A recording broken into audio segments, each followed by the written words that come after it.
5 heures, 6 heures, c'est pas trop tôt.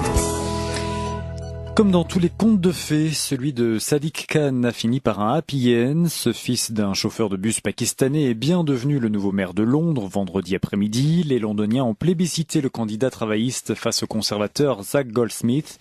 Il est aussi le premier maire musulman d'une grande ville occidentale, une élection vue par beaucoup d'observateurs comme un symbole d'intégration et d'ouverture. Une portée symbolique que relativise toutefois Tariq Ramadan, l'islamologue suisse installé à Londres, réagissait à la victoire de Sadiq Khan dans Forum. Il faut être prudent. Je suis d'accord avec la lecture positive de ce qui s'est passé à Londres.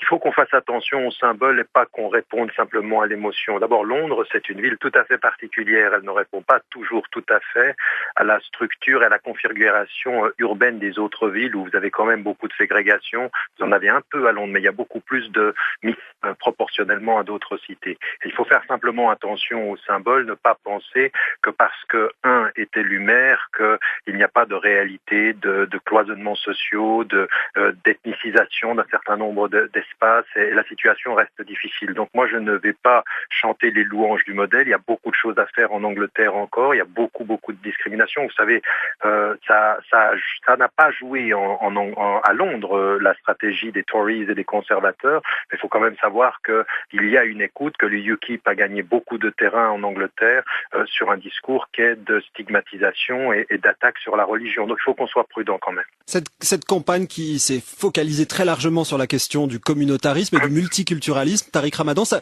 vous a surpris? C'est quelque chose qui vous a étonné en tant que londonien d'adoption? Non, pas de là où ça venait, parce qu'effectivement aujourd'hui chez les conservateurs, il y a quand même dans la course, vous savez, si vous écoutez Cameron sur la question de l'islam, sur la question des religieux, il court de la même façon que vous avez en France, pas exactement de la même façon, mais vous avez une tendance du Front National à pousser le discours dans une certaine direction. UKIP a gagné beaucoup de terrain là-dessus, et donc eux, ils ont pensé qu'à Londres, ils pourraient faire ce qu'ils peuvent faire ou ce qu'ils ont essayé de faire sur le plan national. À Londres, ça ne marche pas.